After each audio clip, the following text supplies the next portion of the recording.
25 फरवरी की रात दंगे की दहशत से दिल्ली का ब्रह्मपुरी कांप रहा था। आधी रात के बाद गली नंबर 16 में दंगाइयों की टोली आई। वो खून खराबा और हिंसा फैलाने का मंसूबा लेकर आए थे। बोरे में ईंट और पत्थर भरकर लाए गए थे। पहले लोगों ने बोरी खोली और मोहल्ले में लोगों के घरों पर हमला शुरू कर दिया। दंगाइयों के हाथों में डंडे भी थे, जिससे वो गाड़ियों में तोड़फोड़ कर रहे थे। दंगाइयों के बीच ज्यादातर लोगों ने चेहरे पर नकाब पहन रखा था। आरोप है कि देर रात 2:30 बजे के आसपास ब्रह्मपुरी की गली नंबर 16 में इन लोगों ने फायरिंग भी की। सीसीटीवी फुटेज में दंगाइयों का असली चेहरा कैद हो गया। इस वायरल तस्वीर के जरिए पुलिस दंगाइयों की तलाश कर रही है। दंगाइयों की भीड़ में स्थानीय विधायक अब्दुल रहमान का खासम खास उस्मान भी नजर आ रहा है। स्थानीय लोगों ने आरोप लगाया कि उस्मान के इशारे पर ही पत्थरबाजी और फायरिंग हुई है। बताया जा रहा है कि दंगाइयों के बीच कई ऐसे चेहरे थे जो जाफराबाद से ब्रह्मपुरी सिर्फ हिंसा फैलाने के मकसद से आए थे। ये तस्वीरें 25 फरवरी की देर रात की है। इस वक्त हम मौजूद हैं ब्रह्मपुरी गली नंबर 13 में, जहां पर फायरिंग हुई, पत्थरबाजी हुई 25 तारीख की रात को। और अब सीसीटीवी फुटेज निकलकर सामने आया है। इस वक्त हम उसी स्पॉट पर मौजूद हैं। ये वो पूरा इलाका है। इस पूरे इलाके को आप समझिए, ये पतली पतली गलियां हैं। गली नंबर 13 ब्रह्मपुरी की है। ब्रह्मपुरी वो इलाका है नॉर्थ ईस्ट दिल्ली का जो हिंसा से प्रभावित हुआ। जिस तरीके से चांदबाग, यमुना विहार और अलग अलग जगह पर जो हिंसा हुई, ब्रह्मपुरी भी उसमें एक जगह है जिसमें गली नंबर 13 में फायरिंग हुई और गली नंबर 1 में विनोद नाम के शख्स की हत्या कर दी गई। ये सीसीटीवी कैमरे जो आप देख रहे हैं, ये दिल्ली सरकार के सीसीटीवी कैमरे हैं और इसके अंदर वो हमलावर, वो दंगई नजर आ रहे हैं जिन्होंने ना केवल पत्थरबाजी की, बल्कि उसमें एक ऐसा शख्स दिख रहा है जिसने अपना चेहरा ढका हुआ है और वो फायरिंग कर रहा है। उसके हाथ में पिस्टल है। इस इलाके के लोग वहां पर मौजूद हैं। गाड़ी में तोड़फोड़ की गई थी, जो फुटेज में नजर आ रहा है। यहीं पर वो गाड़ी खड़ी हुई थी जिनकी वो गाड़ी है, और जो यहाँ के लोग हैं उनसे एक बार बात कर लेते हैं। आपकी जहाँ पे एक गाड़ी खड़ी हुई थी उसमें तोड़फोड़ हुई है। काफी ज्यादा यहाँ पर सीसीटीवी फुटेज में दिख रहा है कि लोगों ने पथराव किया है और कोई फायरिंग भी कर रहा है। 25 तारीख की रात का मामला है। क्या कुछ हुआ था उस दिन? अचानक हम लोग सो रहे थे तो बहुत तेज आवाज़ आई तो हम घबरा गए। उसके बाद छत पे गए, बाहर झांकी देखा था, सिर्फ मेरे सर पे ईंट भी लगी उस टाइम। बट देखा तो बहुत तगड़ी भीड़ यहाँ से निकली थी गली से। तो यहाँ से पथराव चालू हो गया था। हमारे गेट पे भी मतलब बहुत ज़्यादा लाते बातें मारी गई। तो उसके बाद थोड़ी देर शांत हो गया, फिर दूसरा राउंड हुआ दोबारा। फिर उस टाइम गोलीबारी चालू हुई है। ये कौन लोग हैं? मतलब आपको क्या लग रहा है उस वक्त ये अचानक से हमला हुआ, क्योंकि और कुछ इलाकों में भी हिंसा हुई थी, तो इसकी यहाँ इस इलाके में शुरुआत कैसे हुई? अब इस बारे में रात में 2 बजे तक तो हम लोगों को नहीं पता चला कि यहाँ पे क्या क्या होने वाला है। रात को जिस टाइम हुआ तो एकदम मतलब हल्ला गुल्ला हुआ बहुत। और हम लोग गली नंबर 17 होली चौक पे रहते हैं। और रात को जब हल्ला गुल्ला हुआ तो हम लोगों ने बहुत डर गए, बच्चे भी मतलब उठ के बैठ गए। और उसके बाद जो है हम लोगों ने फिर सलाह करी कि कैसे किया जाए। अब कैसे करके हमारे यहाँ पे आलम भाई हैं, सफदर भाई हैं, सारे जिन्होंने मिलजुल के हमने रातों रात आज भी हम लोग सारे इकट्ठे बैठे हुए हैं और अपनी सुरक्षा खुद कर रहे हैं। उस वक्त जब यहाँ पर हिंसा हो रही थी रात के वक्त, पुलिस को आप लोगों ने कॉल किया, कुछ पता लगा ये कौन लोग हैं? पुलिस को 7 कॉलें मैंने करी हैं, कोई भी जो उठाई नहीं गई। वहाँ से 8 नंबर दबाने को कहते थे, उसके बाद किसी को रिस्पॉन्स नहीं था। और जब यहाँ फायरिंग हो रही थी देखा था वो बंदा जो। बड़ी बात ये भी है उस दिन इतनी ज़्यादा अफवाहों का माहौल गर्म था, इतनी ज़्यादा पीसीआर कॉल हो रही थी। इस गली की अगर हम बात करें, क्योंकि जहाँ पर हम खड़े हैं यहाँ पर तोड़फोड़ हुई, यहाँ पर सीसीटीवी कैमरे में जो फुटेज निकलकर सामने आई है, कुछ पता लग पाया कौन ये लोग दंगई थे? इसमें जो यहाँ भी नवनिर्वाचित एमएलए चुने गए हैं जो आप पार्टी से हैं, अब्दुल रहमान, उनके जो बिल्कुल दायां हाथ माना जाता है उस्मान नाम का आदमी, वो उनकी फेसबुक प्रोफाइल पे भी दिखाई देता है। वो इस सीसीटीवी फुटेज में आया भी है। वो लगातार पत्थर फेंकते हुए आया और उसके जो साथी थे वो तमंचा चला रहे थे यहाँ पर, और घरों में उनकी आग लगाने की पूरी तरह से प्लानिंग थी। लेकिन यहाँ पर जो है सभी लोगों ने इकट्ठा होकर उनका विरोध किया और उनको अपने जो बचाव किया। अभी कैसा माहौल है? अगर हम फिलहाल की बात करें, उस दिन की तस्वीर सीसीटीवी कैमरे में कैद हुई है। लोग दिख रहे हैं पत्थरबाजी करते हुए, फायरिंग करते हुए लोग दिख रहे हैं। अभी अगर हम बात करें तो 1-2 दिन से कुछ लग रहा है कि आपको कुछ नॉर्मल चीज़ें हुई हैं? अभी तो माहौल शांत बना गया है। अभी कोई ऐसी बात नहीं है कि जैसे भी सिर्फ 25 तारीख को इस गली में माहौल ख़राब हुआ था लगभग 2:45 बजे। और उस माहौल के उसमें जो दंगाई थे, जो भी पत्थर और गोली चला रहे थे, उसमें एक अब्दुल रहमान के साथ एक व्यक्ति है उस्मान नाम का, जो कि उनकी प्रोफाइल पे साथ खड़ा हुआ है फोटो वगैरह में। और वो ये हमने दिखाया भी है कि ये व्यक्ति रहमान के साथ खड़ा हुआ है। ये व्यक्ति खड़ा हुआ है अब्दुल रहमान, और ये जाफराबाद में रहते हैं। मतलब यहाँ अगर आए थे तो क्यों करने आए थे? तो अगर ये रहमान का आदमी है तो इसकी भी जांच होनी चाहिए, कहीं इसमें रहमान के का ही तो हाथ नहीं है कहीं दंगे कराने में। फुटेज में क्लियर आ रहा है इसमें। अभी युवाओं की अगर हम बात करें, अभी कैसा माहौल है? क्योंकि ये देखा गया था जब दंगा हुआ था, उसके बाद दंगा हुआ, फायरिंग हुई, कई लोगों की मौत हो चुकी है। अगर हम ओवरऑल दिल्ली की बात करें, नॉर्थ ईस्ट दिल्ली की, अब अफवाह या अभी किस तरीके का माहौल है? क्योंकि अफवाह बहुत ज़्यादा उड़ रही हैं, वीडियो बहुत ज़्यादा वायरल हो रही हैं, उससे भी एक प्रॉब्लम हो रही है। वीडियो जो वायरल हो रही है उसमें तो आपको दिख ही रहा होगा कि बंदूक की गोलियां लगी हुई हैं। आपकी गोली लगी? मेरे खुद गोली लगी है, मेरे खुद यहाँ गोली लगी है। क्या हुआ था उस दिन, अगर आप मौजूद थे? क्या कौन लोग थे, आपको कैसे गोली लगी? मेरे को जी ऐसा तो था, हम जरा अपने ऑफिस में बैठे हुए थे, यहाँ से भीड़ आती है, 200-250 आदमी की भक्ति हुई और एकदम से ये मंदिर है हमारे पास में, यहाँ पर सुनने में आती है मंदिर तोड़ने के लिए आए हुए हैं। जब इस मंदिर के लिए वापसी आते हैं तो वहाँ से अंधाधुंध पत्थर पड़ते हैं और गोलियाँ चलती हैं। उस दौरान मेरी भी एक गोली लगी है, एक भाई हमारे उनकी भी गोली लगी है, एक बब्बे भाई मेरा छोटा उनकी भी गोली लगी है। हम 3 जनों की गोली लगी हुई है। हाथ ये देखिए पट्टी बंधी हुई है, गोली ने लगी है। और इस इलाके को मैं आपको बताऊं, इस इलाके से मैं बहुत अच्छे से वाकिफ़ हूँ। पतली पतली गलियाँ हैं और रात को 25 तारीख की रात को 13 नंबर गली में अचानक से फायरिंग होनी शुरू हो जाती है। कुछ लोग दंगाई आते हैं जो कि अब सीसीटीवी फुटेज में कैद हो गए हैं, उनकी तस्वीर साफ हो गई है। फिलहाल पुलिस लॉ एंड ऑर्डर को मेंटेन कर रही है, लेकिन इसके अलावा कई गिरफ्तारियां हो चुकी हैं और अभी भी फुटेज के आधार पर इन दंगाइयों को पकड़ने की कोशिश की जा रही है। कैमरामैन रोहित के साथ अभय पराशर, इंडिया टीवी, दिल्ली। विधायक अब्दुल रहमान के सहयोगी उस्मान पर दंगा भड़काने का आरोप लगा है। ऐसे में विधायक क्या कह रहे हैं वो सुनवाते हैं।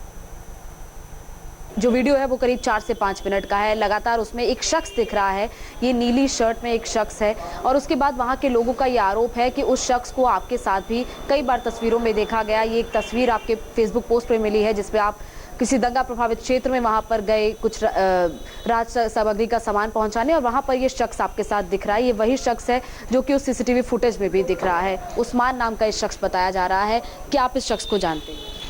देखिए, मेरे साथ में बहुत सारे लोग रहते हैं। अब यहाँ अभी आप आए हैं तो यहाँ 20 लोग बैठे हुए हैं। मैं 1-2 लोगों के अलावा नहीं जानता ये किस काम से आए। कहीं जाता हूँ मैं, जो आप मुझे तस्वीर दिखा रहे हैं, मैंने रज़ाई और गद्दे एक टम्पू में भरकर खजूरी में भेजे। एक एसडीएम ने मुझे बताया कि 142 या 175 के आसपास लोग हैं जिनके मकान जला दिए गए। उनको एक समुदाय भवन में रुकाया गया है और उनके पास ओढ़ने बिछाने के लिए कुछ नहीं है। तो मैंने अपने पास से वो एक गाड़ी भर करके और वो रज़ाई गद्दे भेजे। वहाँ पर लोगों ने तस्वीरें खिंचवाई खड़े होकर के। कोई लाइव बना रहा था, मुझसे भी पूछ रहा था भैया कहाँ भेज रहे हो। गृह मंत्री अमित शाह आज कोलकाता में। थोड़ी देर पहले अमित शाह ने कालीघाट के प्रसिद्ध मंदिर में मां काली के दर्शन किए और आने वाले विधानसभा चुनाव में जीत का आशीर्वाद दिया। मां काली के दर्शन से पहले शाह ने नागरिकता कानून के समर्थन में एक रैली को संबोधित किया। शाह ने कहा सीए को लाकर पीएम मोदी ने लाखों शरणार्थियों को नागरिकता का तोहफा दिया। शाह ने दावा किया कि सत्ता में आने के 5 साल में पश्चिम बंगाल को सोनार बांग्ला बनाएंगे। दिल्ली में दंगे के बाद शांति लौट रही है, लोगों में विश्वास लौट रहा है, लेकिन इससे दूर एक तस्वीर और है जहां दर्द है, गम है, सब कुछ उजड़ जाने का। अब ऐसे लोगों के लिए सहारा बने हैं कुछ रिलीफ कैंप जहां जिंदगी कट रही है। पूर्वी दिल्ली के खजूरी खास में बने ऐसे ही रिलीफ कैंप में मौजूद दंगा पीड़ितों का दर्द जाना हमारे सहयोगी अमित पालित ने। इस वक्त मैं पूर्वी दिल्ली के श्रीराम कॉलोनी के कम्युनिटी सेंटर के बाहर खड़ा हूं और इस कम्युनिटी सेंटर में इस वक्त आप देख सकते हैं कि किस तरह से एक अंदर आपको लग रहा होगा फंक्शन हो रहा है, क्योंकि लोग यहां बैठे हुए हैं, खाना परोसा जा रहा है, सब लोग बैठ के खाना खा रहे हैं। लेकिन आपको बता दें कि यहां पर कोई फंक्शन नहीं है, कोई उत्सव नहीं है, बल्कि ये वो लोग हैं जो दिल्ली में हुई हिंसा के शिकार हुए थे और दिल्ली में हुई हिंसा के शिकार होने के बाद लोग डर के मारे अपने घर नहीं गए। वो जब वहां से बाहर आए तो उनको रहने के लिए ये जगह दी गई है और आप देखिए ये तमाम वो लोग हैं जिन्हें यहाँ पर खाना दिया जा रहा है। इसमें बड़ी तादाद में वही लोग हैं जो हिंसा की वजह से अपने घरों को छोड़कर बाहर आए, अपने घरों को लौटने से डर रहे हैं और यही वजह है कि उन्हें यहाँ पर ठहरने के लिए जगह दी गई है। आप देखिए यहाँ पर हर उम्र के लोग आपको नजर आएंगे, महिलाएं हैं, बच्चे हैं और इस वक्त उन्हें ये खाना दिया जा रहा है। और आपको बता दें कि यहाँ पर जो खाना आ रहा है उसके लिए जो यहाँ पर गुरुद्वारे हैं, गुरुद्वारा कमेटी की ओर से दिल्ली में जो गुरुद्वारा प्रबंधन कमेटी है उनकी ओर से यहाँ पर अब एक ट्रक आया था, उस ट्रक के जरिए यहाँ पर खाना पहुँचाया गया और वही खाना अब लोगों में बांटा जा रहा है। और यहाँ पर देख सकते हैं कि आप छोटे छोटे बच्चे हैं, महिलाएं हैं। हालांकि अपने घर की तरह सुविधा तो यहाँ पर लोगों को नहीं मिल रही है, लेकिन आप देखिए यहाँ पर सर छुपाने के लिए कम से कम उनको एक जगह मिली है जहाँ वहाँ पर सुरक्षित महसूस करते हैं अपने आप को। यहाँ पर गद्दे लगाए गए हैं और आप देखिए नीचे यहाँ पर जो सब परिवार रह रहे हैं। इसके अलावा ये तो ग्राउंड फ्लोर हो गया, इससे ऊपर भी फर्स्ट फ्लोर है जहाँ पर कुछ परिवार रह रहे हैं। साथ ही साथ बता दें कि यहाँ पर खाना क्योंकि यहाँ पर दिया जा रहा है, तो हमने देखा कि कई जो आसपास के इलाके के लोग हैं वो यहाँ पर खाना खाने के लिए आ रहे हैं, भले वो यहाँ पर अभी ना रह रहे हों। तो यहाँ पर जो आपको जो भीड़ दिख रही है उसमें वो लोग भी शामिल हैं जो अपने घरों को छोड़कर आए हैं, और कुछ लोग वो भी हैं जो यहाँ पर लोकल्स हैं, क्योंकि यहाँ पर खाना मिल रहा है इस वजह से आके यहाँ पर खाना खा रहे हैं। यहाँ पर हम लोगों से बात भी करेंगे और जानने की कोशिश करेंगे कहाँ से आए हैं। तो यहाँ पर एक परिवार हमें नजर आ रहा है। आपका नाम? अच्छा, कहाँ से आप आए यहाँ? गढ़ीगांव। अच्छा, तो आप कब आए यहाँ पर? 4 दिन हो गए हैं। वैसे यहाँ पे सहूलत परसों से हुई है। उससे पहले? उससे पहले यहीं पे थे रिश्तेदारों में। तो यहाँ पर आपको क्या क्या चीजें मिली हैं? यहाँ पे काफी सहूलत है। अच्छा, यहाँ पर घर जैसा आराम नहीं है। अच्छा, आप ये बताइए कि आपका घर जो था आपका अपना घर था? जी। तो जो मकान आपका अपना बनाया हुआ है? जी। कितने वक्त से रह रहे थे आप? जी, मुझे ज्यादा वक्त नहीं हुआ, मुझे 3 साल हुए वहाँ। तो नया घर बनाया था? जी। तो अभी घर के हालात कैसे हैं? मेरे घर के हालात बहुत ज्यादा खराब हैं। क्या हुआ था? जी, कुछ लोग आए थे, मेरे घर को तोड़ने फोड़ने लगे, बहुत कुछ हुआ। मैं क्या बताऊं? क्या हुआ था, किस वजह से आपको अपना घर छोड़ के आना पड़ा? हमारे साथ लुटाई, मार पिटाई, दुनिया भर के काम किए और घर में आग लगाई हमारे, तो इसलिए हम वहाँ से निकल के आए। तो यहाँ पर आपको काफी दिक्कतें आ रही होंगी? बहुत दिक्कतें आ रही हैं। घर अपना होता है तो सुबह उठ के मुंह हाथ धुलता है, यहाँ कुछ भी नहीं हो पा रहा है, क्योंकि क्या करें, जो घर की सुविधाएं होती है वो नहीं है ना। आपके घर पे जो अभी है सब कुछ आपका छूट गया, घर कहाँ था आपका? हमारा गढ़ी मेंढू पुराने गांव, उसमें है हमारा घर। और हमारे हस्बैंड को मारा, उनके सर में टीक खुल गई है और इनको मार पीट के इनको धक्का दे के गिरा दिया नीचे वहाँ पर, और मुझे भी घर से बाहर निकाला, इनको भी निकाला घर से बाहर। अच्छा, आपकी तबीयत कैसी है? मेरी तबीयत ऐसी है, मेरे सिर में बहुत दर्द है, उस दिन से आज तक पूरे 28 घंटे खून बहा है मेरा। महबूब साहब, ये बताइए कि क्या हुआ, मतलब? मेरे साथ में ये हुआ कि मगरिब की नमाज के बाद, मगरिब की नमाज अजान हुई थी, अजान के बाद पत्थर आया मस्जिद की टीन के ऊपर, बहुत बड़ा पत्थर आया, जो जोर से आवाज़ निकली। तो मैं बाहर देखने गया, मैं देखूँ क्या चीज़ है, तो देखूँ 10-15 आदमी बाहर खड़े हैं। उन्होंने एकदम मुझे पकड़ लिया, बाहर के मुझे मारने पीटने लगे और मैं नीचे गिर गया, मेरे सर में चोट आई, पीछे कमर में लगी। मैं किसी तरह छोड़कर बाहर निकला तो वहाँ बाद 5-6 आदमी खड़े हुए, उन्होंने फिर पकड़ कर मुझे मारा पीटा। फिर उनसे छूटा मैं तीसरी जगह, फिर आगे खड़े 4-5 लड़के तकड़े, उन्होंने मारा मुझे, नीचे गिरा दिया। और उसके बाद मैं तब वहाँ से मेरे बच्चे भी चूँकि वहीं पर रहते हैं, मतलब उनको निकाल करके यहाँ खजूरी में आ गया, यहाँ उसमें जमेदार भवन में। और फिर वहाँ पे मैं चूँकि वहाँ बच्चों को भी पढ़ाता हूँ मदरसे में, मदरसे का भी सामान था, कोर्स वगैरह था, बच्चों की किताबें थी, ब्लैक बोर्ड थे, सिपाहियाँ थी, पट्टियाँ थी, वो सब जला दी उन लोगों ने। और मस्जिद की चटाइयाँ वगैरह सब, एम्पलीफायर वगैरह सब, जो कुछ भी नहीं छोड़ा वहाँ पर, सब जला दिया, बिल्कुल आग बना दिया वहाँ पर उनको। तो अब नहीं, उम्मीद क्या है, आप जाना चाह रहे हैं वापस, क्या फिर क्या करें? जाने को तुम जाएगा, अगर हमें सेफ्टी होता तो जब तुम जाएंगे। अब हम मान लिया आप हमें छोड़ के चले आए, हम रात को कोई हमें मारते तो उसकी क्या गारंटी है हमारे पास, किसी के पास? एक पुलिस चौकी होनी चाहिए, कम से कम पुलिस चौकी वहाँ पर, या कोई जो वहाँ लोग हैं वहाँ पर, उनके रहने का। आप लोग तो लंबे वक्त से वहाँ पर रह रहे होंगे? हम तकरीबन 10 साल से वहाँ रह रहे हैं। तो 10 साल में जब आप लोग रह रहे थे, जो वहाँ पर कभी इस तरह का माहौल? कोई माहौल के भी भेदभाव वाली बात नहीं हुई, हमारे सब मिलजुल के प्यार मोहब्बत से रहते रहे, कोई दुआ सलाम होती थी सबसे। रिजवाना जी, क्या हुआ आप बताएंगे? हमारे गाड़ी में आग लगाई, फिर हमारी गाड़ी में आग लगाने के बाद हमारा गेट बजाया, क्या पेट्रोल डाल दो इनके घर में। तो हम घर में बच्चों को लिए हुए हम निकले थे, हमने ताला मार रखा था अपना, ताला मारा, हमने कहा ये तो हमें जला देंगे। हमारे इसके पापा ऊपर चढ़ गए थे, उन्होंने पुलिस को फ़ोन करा, जावेद है हमारे वहीं पे ही रहे, उसमें बीट में है, उन्हें बुलाया, फ़ोन करके कहा ये तो आग लगा रहे हैं, सबको मार देंगे। तो वो आए, उन्होंने तुरंत आन के हमें निकाला। तो यहाँ से कहाँ जाएंगे? कहाँ जाएंगे, देखेंगे किसी को, सब जने कहना हमारे यहाँ आ जाओ, हमारे यहाँ, किसी के घर भी सो जाएंगे ऐसे तो। लेकिन कहाँ जाएं हम, दिन में यहाँ रात को इसके पापा को और इन्हें 2 बच्चों को भेज दिया था मैंने।